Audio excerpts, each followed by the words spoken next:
नमस्कार, welcome and जय Hind to you. मैं शशांक आपके लिए लेकर आया हूँ 17 ऑफ मई के the Hindu, down to earth और इंडियन एक्सप्रेस के करंट अफेयर्स। हम लोगों की 2-3 डेज की वीडियो अभी तक अपलोड नहीं हुई है, जैसे कि 16th, 18th, ठीक है। आने वाले कुछ टाइमों में हम लोग उनको भी अपलोड कर देंगे जल्द से जल्द। आज का मैं कुछ इंपॉर्टेंट टॉपिक्स हैं 17th ऑफ मई के, उनको हम देखते हैं। Okay, so let's get started. So I welcome you all to our YouTube channel which is Swami Vivekananda institute. देखते हैं, हमारा आज का फर्स्ट टॉपिक है South Asia gas enterprise, SAGE, sage. ये साधु वाला सेज नहीं है, ठीक है, ये गैस वाला सेज है, ये ध्यान रखना इस चीज को। सेज, ये टॉपिक आ गया, आपका लिंक हो गया GS 2 and 3, ठीक है। अब ये जो प्रोजेक्ट है ये क्यों बनाया जा रहा है, ओके, और इसकी क्या क्या इंपॉर्टेंस है, ये हम दो चीज देखने की कोशिश करते हैं इसमें। फर्स्ट चीज है इसकी कॉस्टिंग। अराउंड $5 बिलियन, ठीक है, इतने डॉलर का इस पे एक्सपेंडिचर हुआ है। और ये क्या एस्टैब्लिश करने की कोशिश कर रहा है, ये कोशिश कर रहा है 2000 किलोमीटर लॉन्ग एनर्जी कॉरिडोर। क्या है ये? एनर्जी कॉरिडोर है, मोस्ट इंपॉर्टेंट, थ्रू अरेबियन सी, बाईपासिंग जियोपॉलिटिकली सेंसिटिव रीजन्स। मतलब कि अगर ये इंडिया का मैप है,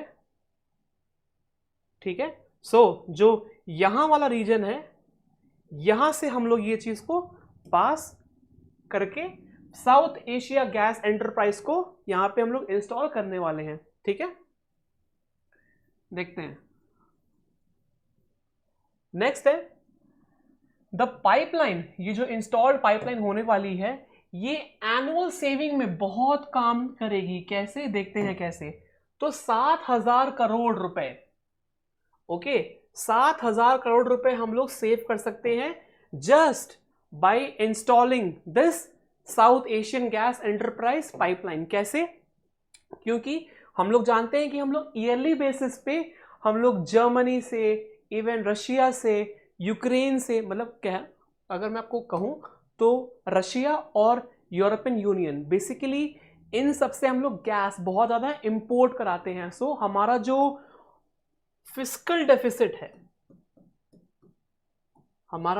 फिस्कल डेफिसिट है, वो बहुत ज्यादा हाई हो जाता है, और हमारा जो ट्रेड डेफिसिट भी है वो भी बहुत ज्यादा हाई हो जाता है। ओके, इन दोनों चीजों को बैलेंस करने के लिए हमें एक गोल्डन मीन लेके आना होगा, और वो क्या है कि we have to install this pipeline. इससे एनुअल बेसिस पे इतने करोड़ की सेविंग होगी, जो कि हम इंपोर्ट करा के मंगवाते थे पहले, ठीक है, which is equivalent quality of LPG, LNG, liquefied natural gas। Now अगर मैं बात करूं कि इंपोर्ट की, इंपोर्ट ऑफ गैस, ये जो गैस इंपोर्ट हो रही है, मतलब पहले जो होती थी, ये होती थी आपकी such as Oman, UAE, Saudi Arabia, Iran, Turkmenistan and Qatar, which possesses significant gas reserve. इनके पास बहुत भारी मात्रा में गैस है। इवन यही नहीं, अगर आप लोगों ने नॉर्थ स्ट्रीम का नाम सुना हो, north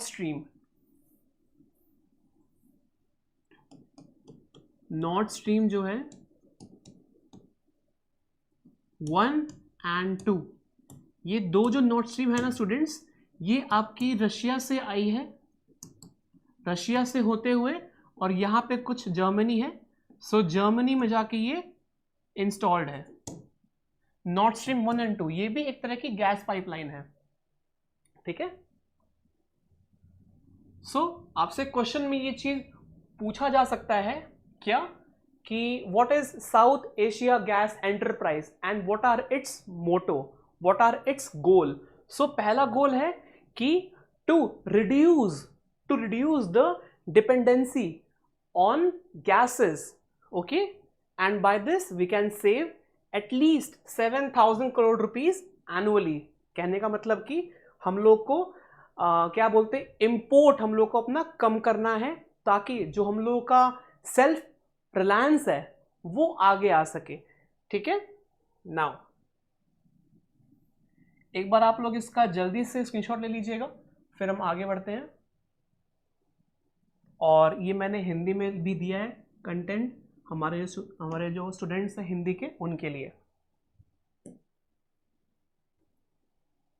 take a screenshot, then we will move ahead.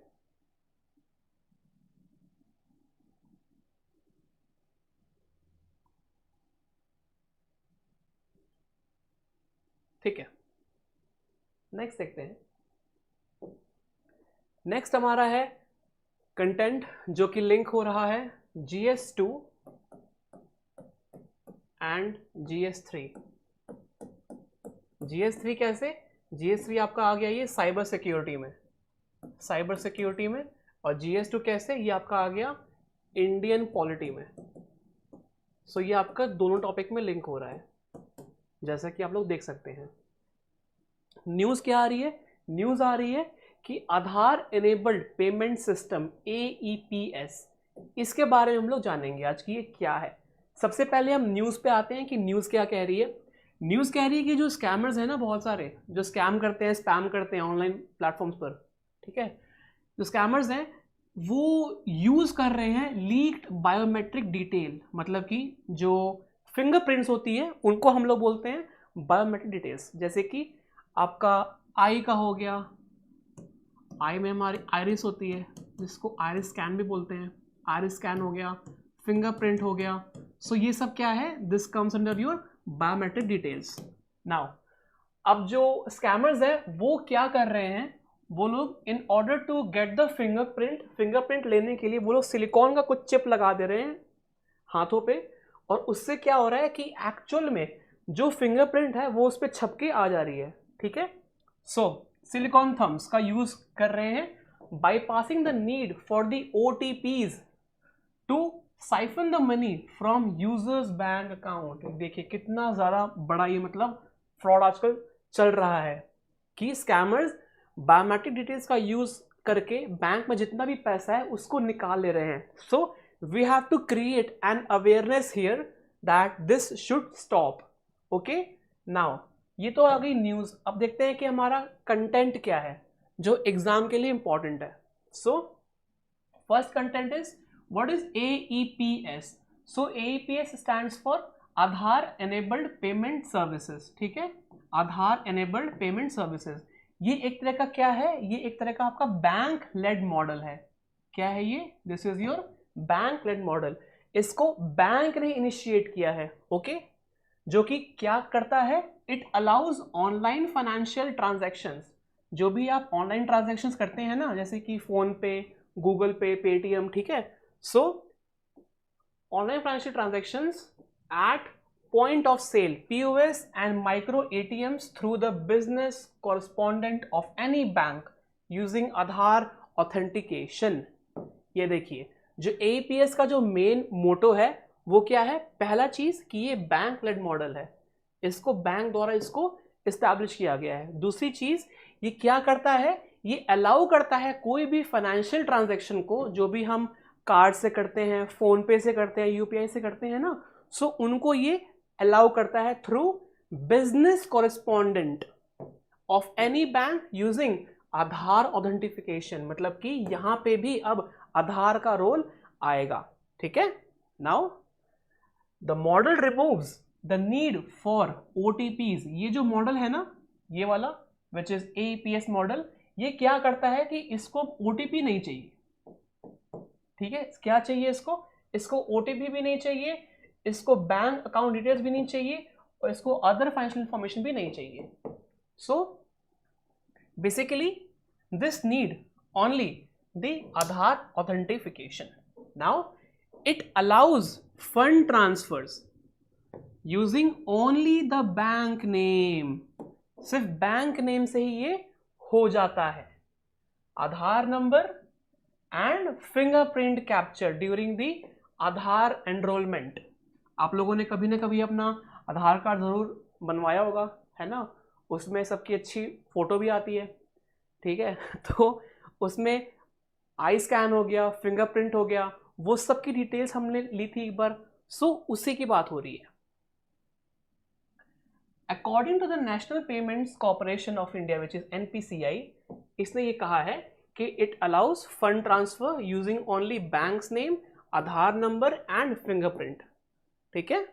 Now अगर मैं बात करूं लीक्ड बायोमेट्रिक डिटेल्स के बारे में, सो जो क्रिमिनल्स हैं, जो साइबर क्रिमिनल्स हैं, जो साइबर फ्रॉड्स करते हैं, वो ये लीक इंफॉर्मेशन लेकर और किसी भी आधार एनरोलमेंट सेंटर पे जाके अपना एक्सेस शो करके और किसी भी बैंक से धनराशि निकाल सकते हैं। ठीक है। और इससे क्या हो रहा है, इससे एक्चुअली ब्रीच ऑफ प्राइवेसी हो रही है। ठीक है। इसको हम लोग लिंक कर सकते हैं किससे, आर्टिकल 21 से। आर्टिकल 21 से आर्टिकल 21 क्या कहता है, आर्टिकल 21 कहता है कि right to live and right to freedom and liberty.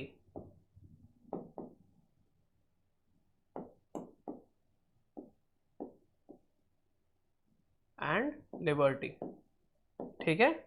इसी के साथ साथ हमें मालूम है कि इससे एक मिलता जुलता केस है। मैं अगर बात कर रहा हूं प्राइवेसी की, सो एक यहां पे बहुत ही फेमस केस है which is known as KS Puttaswamy case. इसमें क्या कहा गया है, इसमें कहा गया है कि right to privacy is a fundamental right. जो एपेक्स कोर्ट है, जो हमारी ऑनरेबल कोर्ट है, उसने ये कहा है कि जो केएस पुट्टास्वामी केस है उसमें राइट टू प्राइवेसी एक तरह से फंडामेंटल राइट है।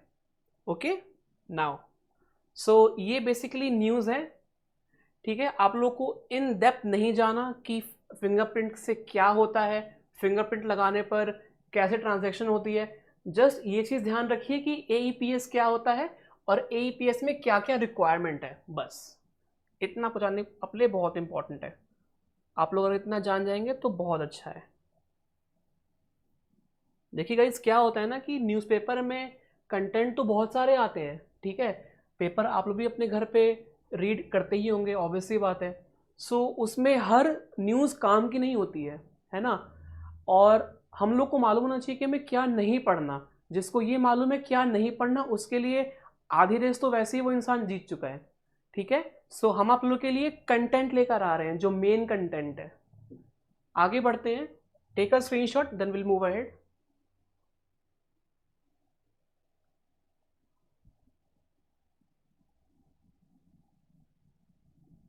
ठीक है, आगे देखते हैं। ये मैंने हिंदी में कंटेंट दिया है, जो हमारे स्टूडेंट्स हैं हिंदी के, उनके लिए। तो एक बार आप लोग इसको देख लीजिएगा।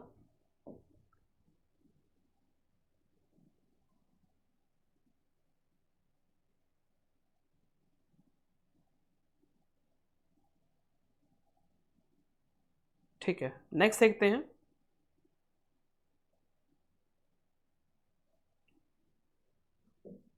नेक्स्ट है UNFF18। अब ये क्या है? This stands for United Nation forums on forest. United Nation forum on forest. So ये 18th फोरम हुआ है। हम इसके बारे में जानेंगे कि ये फोरम क्या है और ये क्यों होता है और इसके गोल क्या क्या है। और जो इस बार वाला हुआ है ये 18th फोरम, इसमें क्या खासियत है देखते हैं। So as always this is linked with your GS2 international relations. IR का टॉपिक आपका ये बन जाता है। ओके। नाउ अगर मैं बात करूं, जो 18वां सेशन हुआ है ना UNFF का, सो इसमें क्या है, ये पहली बात तो न्यूयॉर्क में हुआ है। मोस्ट इंपॉर्टेंट पहली चीज, कहाँ हुआ है, लोकेशन क्या है इसकी, दिस इज योर न्यूयॉर्क। ठीक है। नाउ अगर मैं इसके गोल की बात करूं, इसका मोटो क्या है, so to promote the management, conservation and sustainable development of all types of forests and to strengthen the long term political commitment to this end. मतलब कि ऐसा एक कंजर्वेशन सिस्टम, ऐसी एक इनिशिएटिव जहां पे कि लॉन्ग टर्म गोल को हम लोग लेकर चले किसी भी फॉरेस्ट से रिलेटेड, ठीक है। To promote the sustainable development goal of all types of forests and to strengthen them and to conserve them, ठीक है। यहां पर मैंने हिंदी में भी दिया हुआ है कि सभी प्रकार के वनों के प्रबंधन, संरक्षण और सतत विकास को बढ़ावा देने और इसके लिए दीर्घकालिक राजनीतिक प्रतिबद्धता को मजबूत करना, इसको ये मोटिव है, ये इसका गोल है, किसका? UNFF का। ओके, आपसे स्ट्रेट अवे सिंगल लाइन में ये क्वेश्चन पूछा जा सकता है कि ये बताइए UNFF का जो मोटो है वो क्या है। 3-4 ऑप्शंस दिए होंगे, उसमें से एक ही ऑप्शन होगा कि क्या इसका गोल है। So this is right answer. देखते हैं आगे। अगर मैं की हाइलाइट्स की बात करूं UNFF के बारे में, ये जो है ये प्रैक्टिस करता है सस्टेनेबल फॉरेस्ट मैनेजमेंट सिस्टम को, SFM को, in tropical regions. Tropical regions क्या होते हैं गाइस? ये होते हैं the region which is between Tropic of Cancer and Tropic of Capricorn. इन दोनों के बीच में जो रीजन होता है इसको हम बोलते हैं ट्रॉपिकल रीजन, ट्रॉपिकल रीजन, ठीक है। और इसी ट्रॉपिकल रीजन की बात हो रही है, क्यों? क्योंकि ये जो इनिशिएटिव है, ये जो फोरम है United Nation forum on forest का, ये मेनली फोकस कर रहा है towards the tropical region of earth. Now अगर इंडिया की बात करूं, so India has presented a case of a UNFF country led initiative on long term sustainable forest management and expressed concerns regarding wild fires. जो forest fire, wild fire होते रहते हैं ना, उनके बारे में इंडिया ने अपना कंसर्न पोर्ट्रे किया है, अपना कंसर्न दिखाया है। And the limitations of current forest certification schemes, मतलब कि इससे रिलेटेड जितनी भी स्कीम्स हैं, जितने भी इनिशिएटिव हैं ग्लोबल लेवल पर, उनको भी इंडिया ने सपोर्ट किया है। सो दो चीज़ आती है इससे। फर्स्ट चीज़, इंडिया ने इसको सपोर्ट किया है। कई बार आपसे क्वेश्चन दिया होगा एग्जाम में कि India does not support the UNFF initiative, so it is false. India do support the UNFF initiative, पहली चीज। दूसरी चीज ये कि इंडिया ने वाइल्ड फायर को लेकर इस पे अपना कंसर्न दिखाया है। तीसरी चीज, जितने भी इनिशिएटिव हैं, जितने भी गोल्स हैं इससे रिलेटेड, उसको भी हम आगे लाने की बात कर रहे हैं, ठीक है। नाउ टेक अ स्क्रीनशॉट, फिर हम लोग आगे बढ़ते हैं जल्दी से।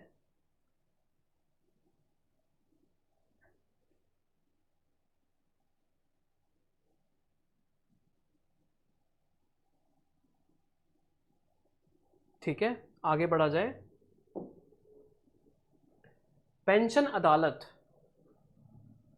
पेंशन अदालत, ये आपका लिंक हो रहा है GS paper 2 Indian polity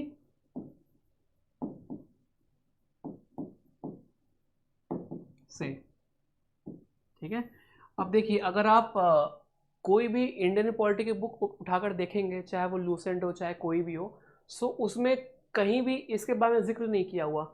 but since ये टॉपिक न्यूज़ में है, सो ये टॉपिक इंडियन पॉलिटी के कंटेक्स्ट से बहुत इंपॉर्टेंट हो जाता है।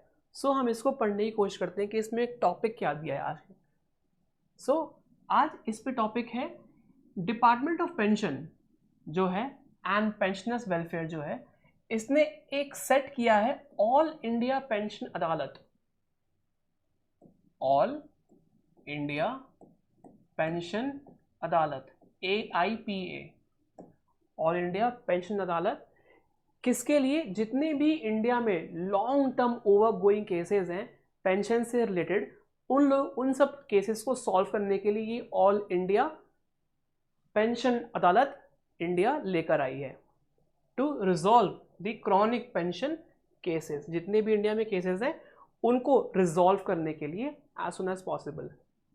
अब ये जो इनिशिएटिव है, दिस स्टार्टेड इन 2017। ऐसा नहीं है कि न्यूज़ ये आज से आ रही है, ये जो इनिशिएटिव है ये 2017 से चला आ रहा है and organised 7 all India pension Adalat so फार। अभी तक 7 हम लोगों ने AIPA को इंस्टॉल कर दिया है। Right now we have 7 AIPAs। ठीक है, अब ये जो होगा इस वाले को मिलाकर 8 बन जाएगा, सो 7 + 1। ठीक है, अब मैं अगर बात करूं इस अदालत की, इस कोर्ट की, जो पेंशन कोर्ट है, इसमें क्या होगा, this will bring all together all stakeholders involved in the grievance system on common platform to ensure speedy resolution in future। so इसका क्या मतलब हुआ, इसका ये मतलब हुआ गाइस कि जो भी केसेस पेंडिंग है, लोग जितने भी केसेस पेंडिंग है पेंशन अदालत में, उन पेंशन अदालत में जितने भी पहले केसेस हैं उनको लाया जाएगा, उनको सॉल्व किया जाएगा in order to faster the process, in order to make the process much easier। ठीक है, और ये मैंने कंटेंट लिखा है हिंदी में, जो स्टूडेंट्स हैं उनके लिए, you can have a look. एक बार इसका फटाफट से आप लोग स्क्रीनशॉट ले लीजिए, फिर हम आगे बढ़ते हैं।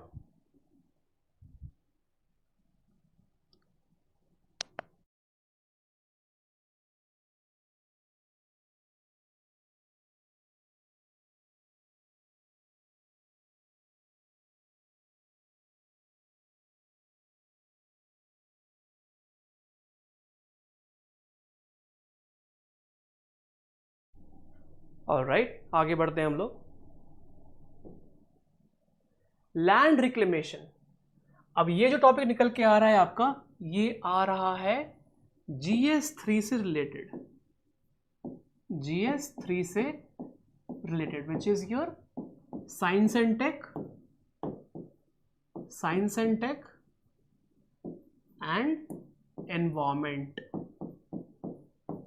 देखते हैं क्या है। अब मैं अगर लैंड रिक्लेमेशन की बात करूं स्टूडेंट्स, सो लैंड रिक्लेमेशन का मतलब ये होता है कि filling up the land, filling up the land on the ocean bed और ओवर द वाटर बॉडीज। मतलब कि अगर कहीं भी ओशन है, कहीं भी अगर वाटर बॉडी है, उस पे ज़मीन बनाना, इसको कहते हैं लैंड रिक्लेमेशन। ऐसा क्यों करते हैं, किस लिए करते हैं, क्या रीज़न आ गया ऐसा कि हमें ये करना पड़ रहा है, ये सब करना पड़ रहा है, let's see. So there would be an increase in land masses in the ocean, seeing the condition of coastal states, most important। अभी के जो हालात हैं कोस्टल स्टेट्स की, वो बहुत अच्छी नहीं है। क्यों? क्योंकि हम लोग जानते हैं कि due to the climate change, due to the climate change, एक minute, due to the climate change क्या हो रहा है कि क्लाइमेट चेंज की वजह से एटलांटिफिकेशन हो रहा है, एटलांटिफिकेशन हो रहा है, एटलांटिफिकेशन, या फिर इसको बोलते हैं Arctic blue ocean event, Arctic blue ocean event. इसमें क्या होता है कि जब बड़े बड़े आइस कैप्स, जैसे कि ये अर्थ है, ठीक है, जब बड़े बड़े आइस कैप्स, जैसे कि ये आपका आर्कटिक हो गया, ये एंटार्क्टिका हो गया, ठीक है, एंटार्क्टिका हो गया, ये आर्कटिक हो गया। सो यहाँ पे जितने भी आइस कैप्स हैं बड़े बड़े, जब ये मेल्ट हो जाते हैं, सो क्या होगा, इवेंचुअली जो वाटर लेवल है वो इंक्रीज होगा। जाहिर सी बात है, सबको पता है, ठीक है। सो इसको बोलते हैं हम लोग एटलांटिफिकेशन, या फिर इसको बोलते हैं आर्कटिक। अगर यही चीज अगर आपकी यहाँ पे होगी, सो इसको बोलेंगे आर्कटिक ब्लू ओशन इवेंट। मतलब कि आर्कटिक का जो रीजन है, जो बड़े बड़े यहाँ पे जो आइस कैप्स हैं, वो मेल्ट होके लिक्विड फॉर्म में आ रहे हैं। सो क्लाइमेट चेंज की वजह से जो ग्लोबल वार्मिंग हो रही है, उसकी वजह से जितने भी इंडियन के जो कोस्टल स्टेट्स हैं, ठीक है, जितने भी कोस्टल स्टेट्स हैं इंडिया के, उनको देखा जा रहा है कि उनमें बहुत ज़्यादा सी लेवल राइज की प्रॉब्लम्स आ रही हैं। जैसे कि आपका केरला हो गया, तमिलनाडु हो गया, फिर तेलंगाना हो गया, ठीक है, आपका बॉम्बे भी हो गया। तो ये सारे जितने भी शहर हैं, जितने भी स्टेट्स हैं, सो इनमें ये देखा जा रहा है कि इनमें सी लेवल राइज बहुत ज़्यादा इंक्रीज हो रहा है। और इसकी वजह से क्या होगा, इसकी वजह से होगा ये कि सबसे पहले चैलेंज जो आएगा वो आएगा फूड सिक्योरिटी पे।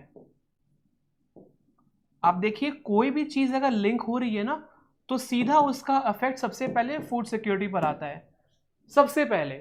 ठीक है, इसीलिए कहते हैं कि अगर फूड सिक्योरिटी को सही करना है, अगर बेहतर करना है, तो हमें पहले क्लाइमेट चेंज की तरफ लड़ना पड़ेगा, उससे आगे बढ़ना पड़ेगा, उसको ठीक करना पड़ेगा। ओके, तभी हम जो फूड सिक्योरिटी है उसको हम लोग अचीव कर पाएंगे। नाउ कहने का मतलब ये कि क्लाइमेट चेंज से ही सब कुछ लिंक है। ठीक है, अब देखते हैं टॉपिक क्या है हमारा, न्यूज क्या आ रही है। हाँ, सो न्यूज आ रही है लैंड रिक्लेमेशन की। सो लैंड रिक्लेमेशन क्या होता है कि creating of a new lands, creating of a new lands in the ocean region, oceanic region में जितने भी लैंड्स हैं उनको क्रिएट करना on the water surface. Okay, now अगर मैं बात करूं कि इसमें दो मेथड इन्वॉल्व है, विच इज इनफिलिंग, मतलब कि जितने भी ओशियन है उनमें लैंड को फॉर्म करना, लैंड फॉर्म होगा, सो क्या होगा कि इसको बोलते हैं हम लोग इनफिलिंग। ठीक है, इतना क्लियर है। नेक्स्ट है आपका ड्रेजिंग, जितने भी उसमें कीट जितने भी आपके उसमें डेब्रिसेस हैं, ठीक है, जितने भी उसमें अनवांटेड चीजें हैं उनको बाहर लेके आना, उसको बोलते हैं हम लोग ड्रेजिंग। सो ये दो प्रोसेस इन्वॉल्व है जिसकी वजह से जो लैंड रिक्लेमेशन है वो होता है। ठीक है, नाउ मैं अगर बात करूं इसके इंपॉर्टेंस की, सो ये बहुत ज्यादा इंपॉर्टेंट है। क्यों, देखते हैं।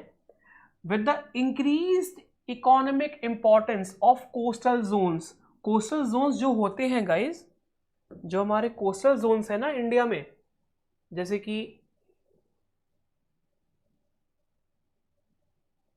ये है ना इंडिया का मैप,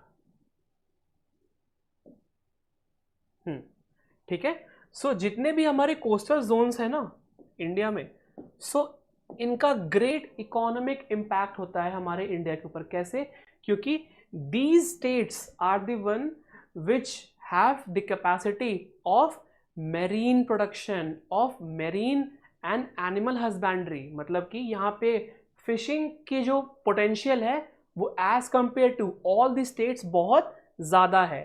ठीक है, नाउ अगर मैं बात करूं इंपोर्ट एक्सपोर्ट की भी, सो यहां से भारी मात्रा में जो जवाहरलाल नेहरू पोर्ट है, इस जवाहरलाल नेहरू पोर्ट से बहुत ज्यादा इंपोर्ट एक्सपोर्ट भी होता है। नाउ हम लोग नेक्स्ट देखते हैं।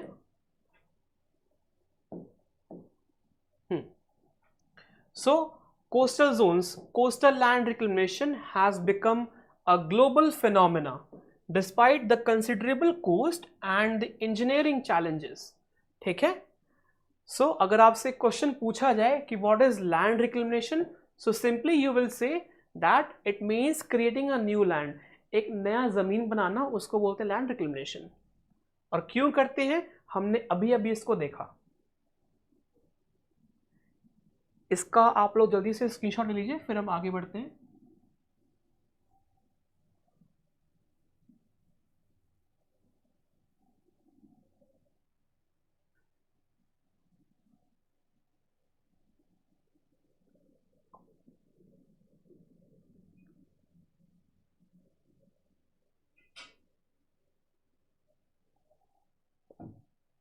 All right, let's move ahead.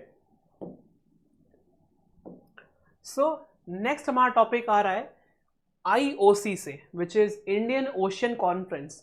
सो अभी अभी 6th इंडियन ओशियन कॉन्फ्रेंस हुई है, हम उसके बारे में जानेंगे कि उसकी क्या इंपॉर्टेंस है, जियो पॉलिटिकल उसकी क्या इंपॉर्टेंस है, और जो अभी जो वर्ल्ड ऑर्डर चल रहा है उसमें इसकी क्या इंपॉर्टेंस है। So let's see. इसका जो मेन गाइज रीजन है ना, इसका मेन रीजन है to enhance the connectivity or to increase the connectivity in Indian Ocean region। IOR के रीजन में अपनी जो कनेक्टिविटी है उसको इंक्रीज करना। ठीक है, नाउ ये कहाँ हुआ था? ये जो कॉन्फ्रेंस है ये ढाका में हुआ था, बांग्लादेश में, ये ढाका में हुआ था, ठीक है। और अगर मैं बात करूँ इसके थीम की, सो इसका थीम बहुत इंपॉर्टेंट हो जाता है, क्योंकि किसी भी एग्ज़ाम में आपका दो चीज़ तो हमेशा आता है कि कोई भी कॉन्फ्रेंस होगी उसका लोकेशन और दूसरा उसकी थीम। सो थीम क्या थी इस बार की? इस बार की थीम थी peace, prosperity and partnership for resilient future. Peace, prosperity, peace, prosperity and partnership for a resilient future, ठीक है। ये इसकी थीम है इस बार की, और इसमें हमने देखा कि 25 कंट्रीज ने इसमें पार्टिसिपेट किया और डिस्कस किया क्या, टू प्रमोट इकोनॉमिक डेवलपमेंट, क्या क्या हम लोग इकोनॉमिकली डेवलप कर सकते हैं इंडियन ओशन रीजन को, कैसे कैसे वो हमारी डेली लाइफ को इम्पैक्ट कर सकता है, उसके बारे में इन 25 कंट्रियों ने बैठ के बात करी। अब देखते हैं हमारे इससे कंटेंट क्या निकल के आता है। ये तो न्यूज़ हो गई, ठीक है। अब आते हैं मेन कंटेंट पर। सो अगर बात करूं मैं major highlights of the conference में क्या क्या था, सो सबसे पहला था कि जो लैंड कनेक्शन है ना गाइज, उसको इंक्रीज करना है। मतलब कि जो लैंड जो कनेक्टिविटी है उसको इंक्रीज करनी है। जैसे कि मैं अगर समझाऊं आप लोगों को तो फिर, जैसे कि ये इंडिया है, ओके, ये आपका हॉर्न ऑफ अफ्रीका हो गया, ये हॉर्न ऑफ अफ्रीका हो गया, ये आपका मिडल ईस्ट हो गया, ये गल्फ कंट्रीज़ हो गई, और यहाँ पे हो गया आपका सुएज कैनाल, ठीक है। यहाँ पे आपका मालदीव्स हो गया इस तरफ, यहाँ पे सेशल्स हो गया इस तरफ, यहाँ पे हो गया मेडागास्कर हो गया। सो देखा जा रहा है कि लैंड टू लैंड अगर हम लोग यहाँ से कनेक्शन बिल्ड कर रहे हैं, सो इससे क्या हो रहा है कि इससे एक तरह से जो कंट्रीज हैं वो आपस में और पास आ रही हैं, ठीक है। इससे ट्रेड एनहांसमेंट भी होगा, मोस्ट इंपॉर्टेंट। दूसरी चीज ये देखी गई इस कॉन्फ्रेंस में कि जो साउथ ईस्ट एशिया है ना, जैसे कि आपका फिलीपींस हो गया, फिर आपका ये जितने भी कंट्रीज हैं यहाँ देखिए ये वाली, ठीक है। सो जितने भी आपकी साउथ एशियन कंट्रीज हैं उनमें भी जो कनेक्शन है वो बिल्ड करने की बात इस कॉन्फ्रेंस में की जा रही है, ठीक है। दूसरी चीज, this is a multi modal project, this is a multi modal project. क्या मतलब हुआ इसका? ये मतलब हुआ कि ये सिर्फ सिंगल कंट्री के बीच में नहीं हो रहा है, बल्कि बहुत सारे कंट्रीज के बीच में ये प्रोजेक्ट आ रहा है। That's why it is a multi modal project. Now अगर बात करूं इसका जो मेन फीचर है वो ये है कि to have a connectivity in the Gulf and Central Asia region. जो गल्फ रीजन है, जो ये वाला है रीजन, इसमें आपका इसको डेवलप करने की बात की जा रही है, ठीक है। जैसे कि ये देखिए ये आपका गल्फ रीजन हो गया ना, इसको और एशियन रीजन को, इसको एक तरह से बिल्ड करने की बात की जा रही है, ठीक है।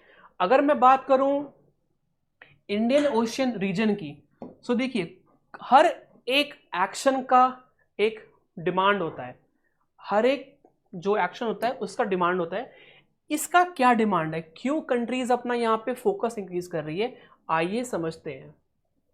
सो हम लोग जानते हैं कि ये जो इनिशिएटिव हुआ अभी अभी 6th इंडियन ओशन कॉन्फ्रेंस का, इसमें क्या हुआ कि आपका बहुत सारी कंट्रीज जो कि 25 कंट्रीज हैं वो मिलकर आई और उन्होंने एक समझौते पर बात किया। नाउ ऐसा क्यों हो रहा है, क्यों बहुत सारी कंट्रीज इस रीजन पे अपना फोकस दिखा रही हैं? ये कंट्रीज ही नहीं बल्कि चाइना भी बहुत ज़्यादा इस रीजन में अपना डोमिनेंस और अपना इन्फ्लुएंस इंक्रीज करने की बात कर रहा है। क्यों? The main reason is resource. Resource, Indian Ocean region is resource rich region. यहां पे आपका गैस हो गया, पेट्रोलियम हो गया, फॉसिल फ्यूल्स हो गया, और यहाँ पे आपके स्टोन्स हो गए, ठीक है, एल्युमिनियम हो गया, स्टील हो गया, यहाँ पे बहुत कुछ यहाँ मिलता है आपका। सो अल्टीमेटली ये एक तरह से पावर वैक्यूम की तरह काम कर रहा है। This is a power vacuum, मतलब कि यहाँ पे बहुत सारे कंट्रीज का इंटरेस्ट है यहाँ पर, ठीक है, because of this resource. Now अगर बात करूं इस इंडियन ओशन रीजन कॉन्फ्रेंस की, सो इस कॉन्फ्रेंस पे ये भी कहा गया है कि इस रिसोर्स को जुडिशियली यूज करना होगा और इसको एक्सप्लॉइट नहीं करना होगा, ठीक है। नाउ अगर बात करूं इंडियन ओशन रीजन की, सो जैसे मैंने बताया आपको अभी कि this is rich in petroleum, rich in petroleum, gas and other minerals so ultimately ये जो इंडियन ओशन रीजन है वो इंपॉर्टेंट हो जाता है। Now this gives to the blue economy, this gives drive to the blue economy, मतलब कि what is blue economy? जो इकोनॉमी हमारी मेरीन एनिमल्स और मेरीन फार्मिंग से होती है उसको हम लोग बोलते हैं ब्लू इकोनॉमी। जैसे कि हमारी फिशेस हो गई, ठीक है, फिर कोरल्स हो गए, ठीक है, इनमें क्या होता है, इनमें भारी मात्रा में फॉस्फोरस होता है, कैल्शियम होता है, ठीक है, फिशेस, कोरल्स और जितने भी हमारे सी फूड्स होते हैं ये सारे हमारे क्या होते हैं, this gives drive to the blue economy, ठीक है। नाउ यहां पे एक नीड भी जनरेट हो रही है। नीड क्या है? नीड ये है to promote the renewable energy. अब देखिए इसके बारे में बात की नहीं गई है, ठीक है, बट एक तरह से इसका प्रस्ताव रखा गया है, इसके लिए बात की गई है। क्या है वो चीज? वो है रिन्यूएबल एनर्जी को जनरेट करना। अब ऑब्वियसली बात है जहां पे कि 25 कंट्रीज मिलकर बात कर रही हैं वहां पे जाहिर सी बात है कि रिन्यूएबल एनर्जी की भी बात होगी ही होगी। Okay, now from the ocean resources supporting the sustainable fisheries, developing marine biotechnology and fostering ecotourism। मतलब कि यहाँ पे जो इंडियन ओशन रीजन का जो कॉन्फ्रेंस हुआ है इसमें रिन्यूएबल एनर्जी की भी बात की गई थी। इसी के साथ साथ जो इको टूरिज्म है, what is eco tourism? Eco tourism एक ऐसा टूरिज्म होता है जहां पे कि इकोलॉजिकल साइकिल को देखकर कोई भी टूरिस्ट आके वहां पे अट्रैक्ट होता है। फॉर एग्जांपल अगर मैं बात करूं आपका जैसे कि मणिपुर हो गया, ठीक है। सो अभी अभी रिसेंटली न्यूज में है मणिपुर। मणिपुर न्यूज में क्यों है? क्योंकि वहां पे जो दो ट्राइब्स हैं उनके बीच में क्लैशेस हो रहे हैं और वो ट्राइब्स कह रहे हैं कि उनको स्केड्यूल्ड ट्राइब और स्केड्यूल्ड कास्ट लिस्ट में ऐड होना है, ठीक है। ये न्यूज थी। अब न्यूज आ रही है आपकी मणिपुर से, आपको तो याद होगा ये चीज। सो यहां पे एक लेक है विच इज लोकतक लेक, ठीक है। लोकतक यहां पे लेक है जो कि बहुत इंपॉर्टेंट लेक है और this is a tourist destination spot. इसको हम लोग इको टूरिज्म स्पॉट भी कह सकते हैं, ठीक है। So this will foster the eco tourism as well. Main reason था इसको मणिपुर से लिंक करने का क्योंकि आप लोग को याद रहे कि हमने पिछला क्या पढ़ा है, ठीक है। इसका एक बार आप लोग इसका जल्दी से स्क्रीनशॉट ले लीजिए फिर हम आगे बढ़ते हैं।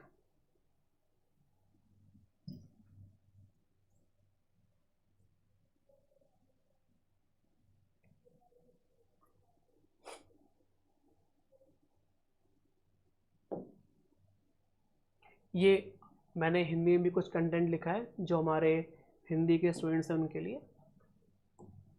सो take a screenshot then we move ahead.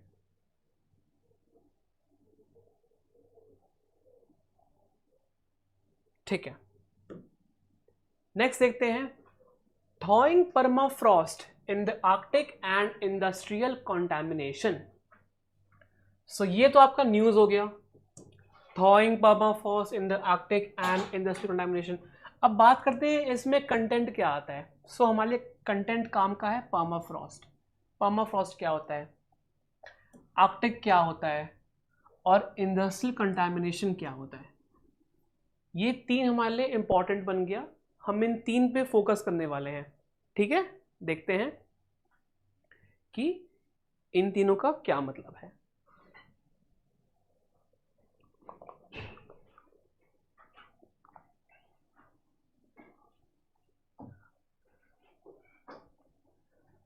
देखते हैं। अभी अभी जो हाल ही में न्यू स्टडी हुई है उसके तहत जो परमाफ्रॉस्ट है, अच्छा परमाफ्रॉस्ट एक ऐसा जमीन का पार्ट होता है जो कि फ्रोजन रहे 0 डिग्री सेल्सियस या उससे कम 2 या 2 से ज्यादा साल के लिए। ठीक है, मान लीजिए कि ये लैंड है, ये लैंड है, ठीक है, और यहां पे आपका मड है और इसके नीचे जो दबा हुआ है वो है परमाफ्रॉस्ट, मतलब कि this is your ice, ice permafrost. So ये होता है आपका परमाफ्रॉस्ट। इसमें क्या होता है कि 2 या 2 से ज्यादा साल तक जो भी यहाँ पे चीज यहाँ पे दबी रहे और उसका जो टेम्परेचर वो 0 से या उससे भी नीचे हो, सो उसको हम लोग कहेंगे परमाफ्रॉस्ट। ठीक है, नाउ न्यूज आ रही है कि जो परमाफ्रॉस्ट है वो एक तरह से एनवायरमेंटल थ्रेट है to 1000 of cities with the legacy of industrial contamination. Thawing to permafrost may result in the spread of toxic substances in the Arctic region। मतलब कि जो आर्कटिक रीजन है, जो एक मिनट, जैसे कि ये आपका ग्लोब हो गया, ठीक है, यहां पे आपका हो गया Arctic region, this is your Arctic region. अब न्यूज ये कह रही है कि जो परमाफ्रॉस्ट है, जो परमाफ्रॉस्ट है वो मेल्ट होने के कारण क्या होगा, जितने भी टॉक्सिक डिजीज हैं वो निकल के बाहर आएंगे। मतलब कि जो भी पहले परमाफ्रॉस्ट में जो भी पहले ट्रैप थे, due to the climate change, due to the heating of the ice caps, they will melt and they will spread eventually. ठीक है, सो इससे क्या होगा, जो डिजीजेस पहले ट्रैप थे परमाफ्रॉस्ट में वो बाहर आ जाएंगे and they will impact the humans, impact the humans. ठीक है, नाउ यही बात की जा रही है इस स्टडी में। So may result in the spread of toxic substances. Permafrost की बात करूं, so it is any ground that stays frozen at temperature of 0 degrees or lower for at least 2 years straight। मतलब ऐसा नहीं कि 1 साल में आपका फ्रोजन हुआ फिर नेक्स्ट ईयर में आपका दोबारा से अनफ्रोजन हो गया, नहीं, इसको रेगुलरली इसको 2 साल तक फ्रोजन होना पड़ेगा, तभी जाके हम उसको बोलेंगे परमाफ्रॉस्ट। नाउ अगर मैं बात करूं कि परमाफ्रॉस्ट की, सो ये ऑफन फाउंड होते हैं आर्कटिक रीजन में, ग्रीनलैंड में, अलास्का में और आपका यूएस में, कनाडा में, रशिया में और ईस्टर्न यूरोप में। ठीक है, आपसे ये क्वेश्चन पूछा जा सकता है कि कहाँ कहाँ पे परमाफ्रॉस्ट नहीं मिलते हैं। ये जो नॉट वाले स्टेटमेंट्स होते हैं ना, ये बहुत ही डेंजरस होते हैं। So try to attempt these questions very cautiously. ठीक है, सो जहां पे नॉट हो वहां पे आप लोग अपना दिमाग उल्टा चलाइए कि कहां कहां पे हो सकते हैं। ठीक है, सो इन जगहों पर परमाफ्रॉस्ट हो सकता है, जैसे कि आर्कटिक रीजन हो गया, ग्रीनलैंड हो गया, अलास्का हो गया, कनाडा हो गया, फिर रशिया हो गया। ठीक है, नाउ अगर इंडस्ट्रियल वेस्ट की बात करूं इन आर्कटिक रीजन, अब जाहिर सी बात है आर्कटिक रीजन है, वहां पे बहुत सारे रिसर्च होते हैं, वहाँ पे रिसर्च विंग्स होती है बहुत सारी कंट्रीज़ की, वो जाते हैं। सो वहाँ पे एक तरह से डेवलपमेंट भी है, जहाँ पे डेवलपमेंट है वहाँ पे वेस्ट भी जनरेट होगा, ऑब्वियस सी बात है।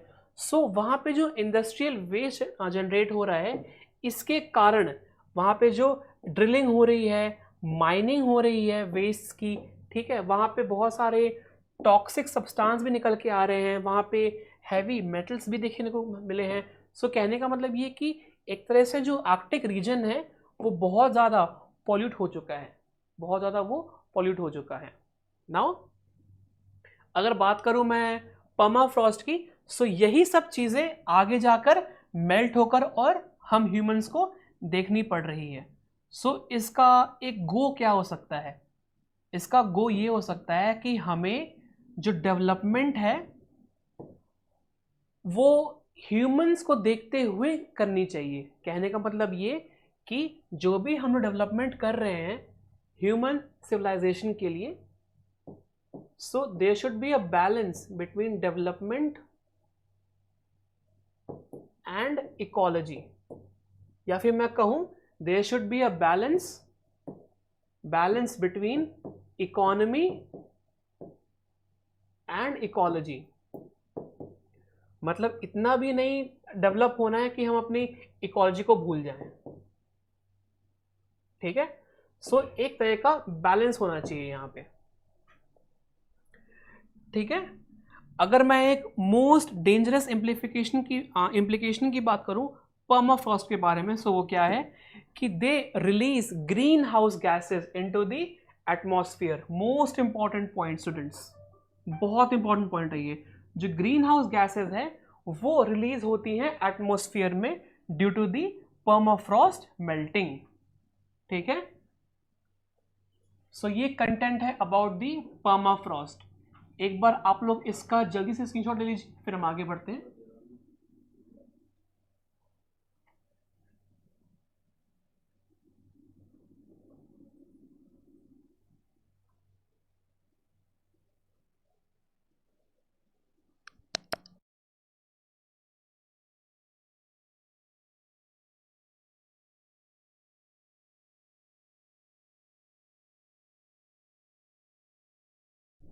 देखते हैं नेक्स्ट।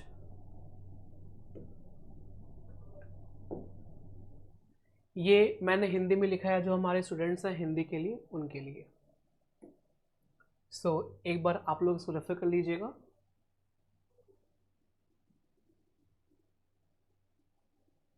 टेक अ स्क्रीनशॉट, फिर हम आगे बढ़ते हैं।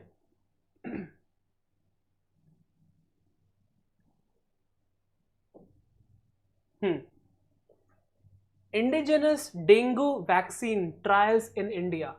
सो जो डेंगू की वैक्सीन के ट्रायल है वो भारत में शुरू हो चुके हैं। ये तो न्यूज़ आ गई। अब देखते हैं पहले कंटेंट क्या आता है ऐसे लिंक। सो हम जानते हैं कि जो डेंगू का वायरस है वो डिजीज पॉजिटिव वायरस है, a substantial health burden globally. ये एक तरह का भार है पूरे ग्लोब पर, ठीक है। With India reporting 2 to 2.5 lakh cases annually, मतलब 2 से 2.5 लाख केसेस हमें एनुअली मिलते हैं। और जो WHO है उसने भी ये चीज़ रिकग्नाइज की है कि डेंगू जो है वो एक तरह से टॉप 10 ग्लोबल थ्रेट में से आता है, टॉप 10 ग्लोबल थ्रेट में से आता है। Now presently there is no specific treatment. Most important, is there a proper treatment for dengue? No, because there is no specific treatment for dengue as of now, underscoring what? The urgent need for the effective vaccine। मतलब कि अभी तक इसकी कोई vaccine भी generate नहीं हुई है, ठीक है। आप लोग ये चीज देखिए। सो अभी न्यूज़ क्या आ रही है कि जो SII है which is serum institute of India, ठीक है, और पैनेसिया बायोटेक, इन दोनों ने एक सिग्निफिकेंट स्टेप लिया है towards developing the India's first vaccine against dengue. So अब तक तो कोई वैक्सीन थी नहीं, बट इंडिया ने ये चीज along with the Panacea Biotec has taken the initiative to develop the India's first dengue vaccine, ठीक है। और इसका जो एप्लीकेशन होगा वो सबसे पहले ICMR, जो Indian council of medical research है, उसके रिस्पॉन्स को देखते हुए किया जाएगा, ठीक है। और इसके जो वेरियस ट्रायल्स होंगे, फेज 1, फेज 2, फेज 3, जो भी इनके जो क्लिनिकल ट्रायल्स होते हैं वो होते रहेंगे। सो मेन कंटेंट क्या आता है? फर्स्ट चीज कि जो WHO है जो वर्ल्ड हेल्थ ऑर्गेनाइजेशन है उसने कहा है कि जो डेंगू है that comes under the top 10 of the global threat. दूसरी चीज ये कि there is no specific treatment for dengue, ठीक है। थर्ड चीज ये कि India has developed a vaccine against dengue, ठीक है। नाउ अगर मैं डेंगू की बात करूं, so dengue is a mosquito borne disease और ये ट्रॉपिकल डिजीज है। मोस्ट इंपॉर्टेंट, ट्रॉपिकल मतलब क्या, मतलब कि region between Tropic of cancer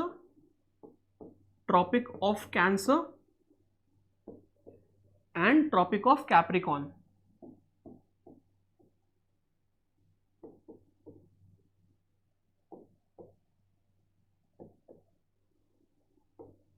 so जो भी रीजन इन दोनों के बीच में आता है उनको हम बोलते हैं ट्रॉपिक रीजन, ठीक है।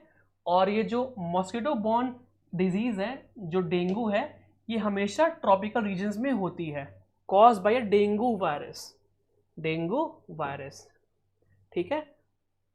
अच्छा, अगर आप लोगों ने मेरा सेशन देखा हो पिछला, मैं जितनी वीडियोस बनाई है, सो मैं उसमें वायरस की बात करता हूं हमेशा। सो क्यों डिफिकल्ट है वायरस के लिए vaccine banana? The most important thing is, जो वायरस है ना गाइस, वायरस को अगर एक बार होस्ट मिल गया, होस्ट मतलब कि उसको अगर ह्यूमन सेल मिल गया, so it will try to multiply. ये चीज ऑब्वियस है। Now when it will multiply, so it will change its sequence as well, ठीक है। It will change its sequence as well, मतलब कि जो इसका जेनेटिक मटेरियल है उसमें कुछ कुछ बदलाव होते रहेंगे और उसके कारणवश जो वैक्सीन है वो वैक्सीन डेवलपमेंट में बहुत सारे चैलेंजेस देखने को मिलते हैं। सो यही मेन रीज़न था कि 2020 और मिड ऑफ 2020 तक हमारे पास कोई कोविड की वैक्सीन नहीं थी, क्योंकि कोविड में क्या होता है कि इसके भी बहुत सारे वेरिएंट्स आए थे पूरे वर्ल्ड में, आप लोगों को तो मालूम ही होगा, है ना। जैसे कि लैम्डा वेरिएंट आया, फिर आपका ओमाइक्रॉन आया, so for and so fourth, बहुत सारे वेरिएंट्स आए थे। सो ये सब वेरिएंट्स क्या हैं, एक बार किसी को भी कोविड हो जाने के बाद क्या होता है कि उसमें कुछ जेनेटिक लेवल पर कुछ चेंजेस हो जाते हैं, उसके तहत वो जो वायरस है वो अपने आप को म्यूटेट कर लेता है और उससे क्या होता है कि एक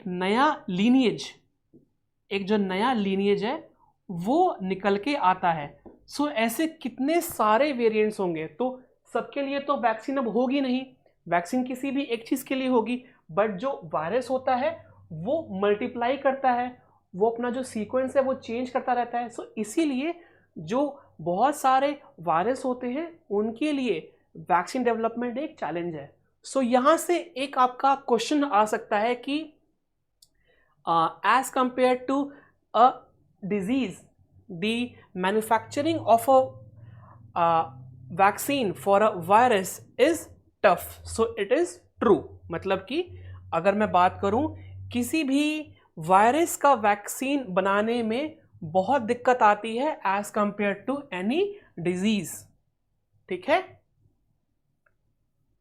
बिकॉज जो वायरस है वो अपने आप में म्यूटेट करते रहता है, वो अपने आप का जो लीनिएज है वो चेंज करते रहता है। टेक अ स्क्रीनशॉट, फिर हम आगे बढ़ते हैं।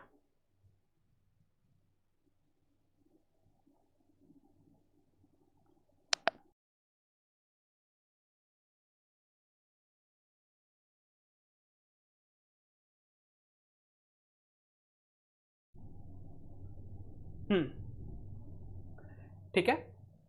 सो ये जो डेंगू का वायरस है ना, this is called as genus flavivirus, और ये ट्रांसमिट कैसे होता है, बाय द फीमेल मॉस्किटो, ठीक है। जब फीमेल मॉस्किटो जब बाइट करती है तो ये वायरस होता है, ठीक है। नेक्स्ट देखते हैं, within the genus Aedes, so इसका एक जीनस होता है विच इज कॉल्ड एडिस, और इसी जीनस के जो फीमेल मॉस्किटो होते हैं इनके काटने पे डेंगू हो जाता है, ठीक है। This mosquito also transmits chikungunya, yellow fever and Zika infection as well. जो आप लोग सुनते हैं ना जीका वायरस, वो इससे ही होता है। ठीक है, नेक्स्ट देखते हैं। नेक्स्ट है हमारा टॉपिक जो कि लिंक हो रहा है GS2 से, जो कि है इंडियन पॉलिटी। और ये आपका नेबरिंग स्टेट्स में भी आ सकता है, नेबरिंग स्टेट्स। सो दो टॉपिक यहां से निकल के आते हैं। सो न्यूज क्या आ रही है? न्यूज आ रही है सिक्किम का स्टेटहुड डे मनाया गया। सिक्किम क्या है? 22वां state of the country in 1975। मतलब कि 1975 में this Sikkim state was formed. ठीक है, सो ये जो सिक्किम स्टेट आया ना गाइस, ये कहां से आया? ये आपका आया 36th अमेंडमेंट से आया ये सिक्किम स्टेट। और जो सिक्किम है इसकी एक बहुत ज्यादा रिच हिस्ट्री भी है। कैसे? क्योंकि अगर मैं बात करूं 17th सेंचुरी की, अगर मैं थोड़ा सा आप लोगों को मैं फ्लैशबैक में लेके जाऊं, हिस्ट्री में लेके जाऊं, सो यहाँ पे एक नमग्याल नाम की डायनेस्टी हुआ करती थी, नमग्याल डायनेस्टी, जो कि फाउंड की थी किंगडम ऑफ सिक्किम ने। ओके, और it is a former British protectorate which maintained its administrative independence under the Chogyal rulers. So Chogyal rulers and your Namgyal dynasty both are important. ठीक है? Now after India's independence, Sikkim is continued as a protectorate with the India overseeing its external relations, defense and communication. जबकि 1973 में क्या हुआ था कि the people's agitation led to the changes in governance. The Chogyal became a titular figure and Sikkim was designed as a associated state. मतलब कि चोग्याल के बाद एक तरह से जो सिक्किम है वो स्टेट बन के आया। कब? In the year 1975। In the year 1975। ठीक है, और इसी साल में सिक्किम का स्टेटहुड डे भी मनाया जाता है। ठीक है, और इसीलिए जो मई 16 है, इस दिन जो मोनार्की है सिक्किम से वो भी हट गई थी, और इसी उपलक्ष्य में हम लोग सिक्किम का अपनाते हैं स्टेटहुड डे। कब? मई 16 को। टेक अ स्क्रीनशॉट, फिर हम आगे बढ़ते हैं।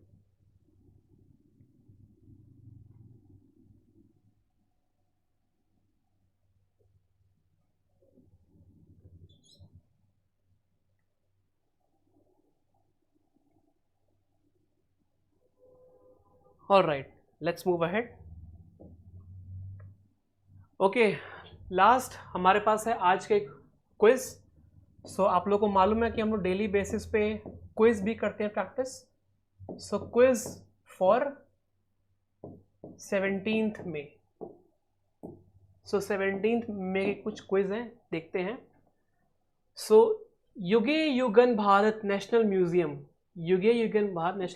ये जो है ये कहाँ पे सेटअप हुआ है? ये सेटअप हुआ है आपका नई दिल्ली में।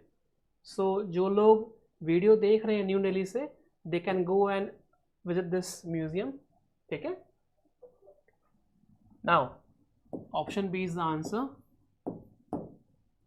विच institution successfully conducted the trial run of blood bag delivery? जो ब्लड बैग डिलीवरी है, इसके अंडर जो आई ड्रोन इनिशिएटिव है, ये किस इंस्टीट्यूशन ने अभी इनिशिएट किया है? सो वो है Indian Council Medical Research, ICMR, option number B. ठीक है, नेक्स्ट है which city hosted the national conference on land governance in north eastern states? So वो स्टेट है गुवाहाटी, ऑप्शन नंबर बी। ठीक है, नेक्स्ट देखते हैं। विच यूनियन मिनिस्ट्री लॉन्च द हरित सागर गाइडलाइंस 2023? सो वो क्या है? वो है आपका ministry of ports, shipping and waterways. Most important. Next question, last question आज का। आयुष्मान असोम मुख्यमंत्री जन आरोग्य योजना, ये जो स्कीम है ये किस स्टेट ने लाई है? सो ये स्टेट है हमारा असम। सो असम जो स्टेट है, ये स्टेट आयुष्मान असोम मुख्यमंत्री जन आरोग्य योजना ये स्कीम को लेकर आया है। ठीक है, सो ये हमारे कुछ आज के द हिंदू के करंट अफेयर्स थे।